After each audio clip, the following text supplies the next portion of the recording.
Wait a second, you mean to tell me that there's a kinda original summer movie featuring dinosaurs?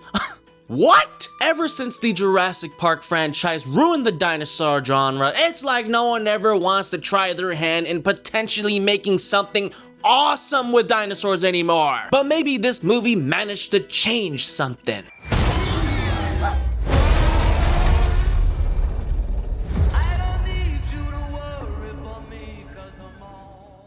Any movie that features dinosaurs will inevitably be compared to the first Jurassic Park. That's just how timeless that film is. I'm sure every review you've seen online has already been comparing these two movies, and boy, does it get exhausting sometimes. But when every other dinosaur movie sucks, we have to resort to the top dog and what made it great. And hopefully watch a new dinosaur movie with an open mind, wishing it captures some of the essence of Jurassic Park. The End of Oak Street manages to grasp just a bit of that. We follow a family in the 1980s currently going about their lives until they are suddenly transported to the Jurassic period. Their entire street has been moved and now dinosaurs are roaming their neighborhood, threatening all their lives. With no way to escape this hellhole, the Platt family must do what they can to survive and hopefully hold out long enough for a miracle. Will they survive this cosmic event? Is there a way out? I guess that's for you to find out. I swear to God, this movie was supposed to come out like a year ago or something. Turns out it was. After 2 delays, this movie finally came out during the summer of Spider-Man Brand New Day, and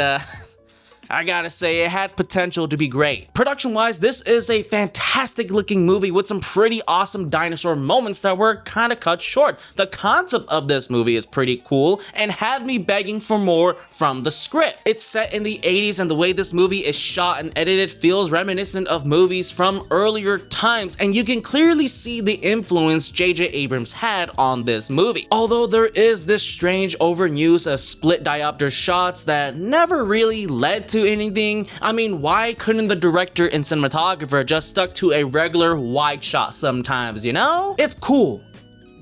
It's just kind of purposeless. The pacing for the first half of the movie is a bit of a slow burn to develop the characters and get you, the audience, to be invested in them. And it kind of worked to some degree because I did find myself somewhat emotionally connected to them. One of my audience members was definitely sucked in because they were trying to control their tears after a certain scene that just came out of nowhere, which I absolutely fucking respect. The music, oh my god, this score is so fucking good. It's by Michael Giacchino and feels like a track from the old days. It felt reminiscent of the Jurassic Park theme by John Williams, but stands on its own 2 legs with its story. It fucking rules. All of the performances here are great, especially Anne Hathaway and Ewan McGregor, whose characters are currently having some serious marital issues, with some cliche modern traits thrown in there that did kind of chip away at what could have been a more emotionally impactful arc. The kids, portrayed by Maisie Stella and Christian Convery, do the best they can with the script they have. That is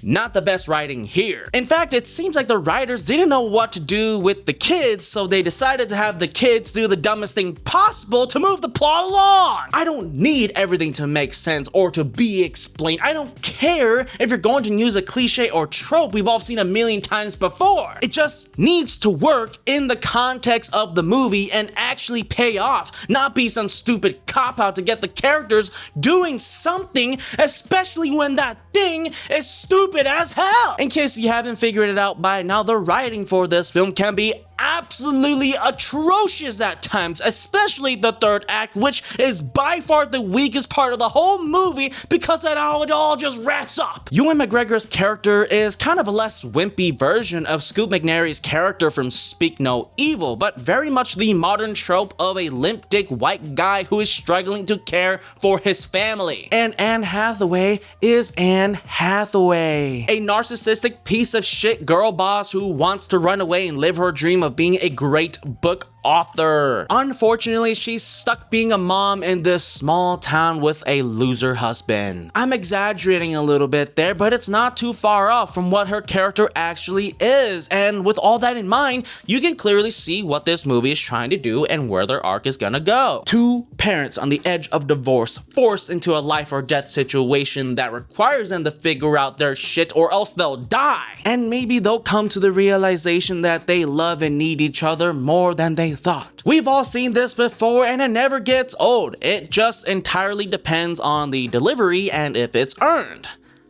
And it kind of somewhat is.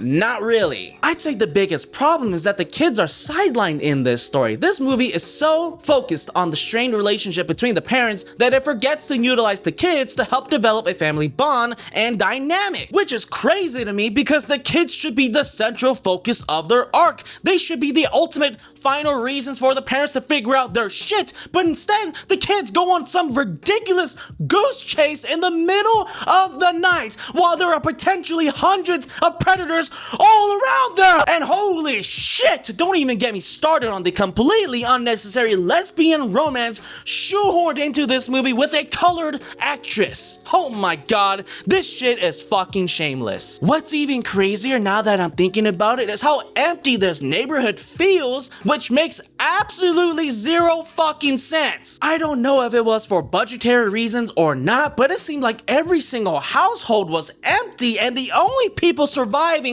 were our four characters who occasionally have some insane plot armor. We did see some neighbors. We even got to see some folks running in the background screaming for their life. But our characters rarely interacted with anyone other than themselves, which makes no fucking sense. Because everyone in a neighborhood in the 80s would be coming out to see why the power and water is out, right?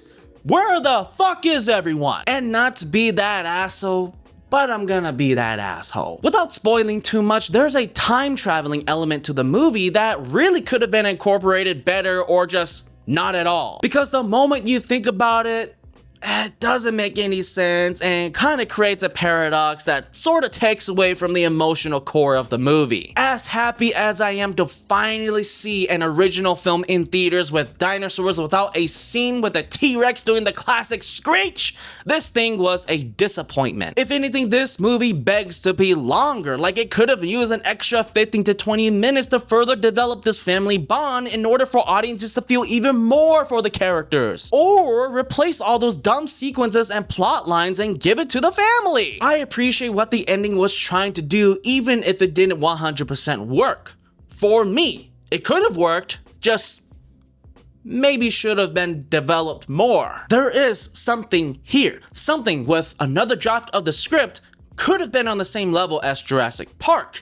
Because there is some heart being put into this movie. It has the music, the cast, the setting, the production. It's just the script that needed some more work. This is definitely better than Jurassic World Rebirth by 1,000 miles. You can actually care for the characters. There's a sense of wonder with the premise, and Ewan McGregor is just so fucking good. Guys, the end of Oak Street is okay out of 6. All right, that's enough of me.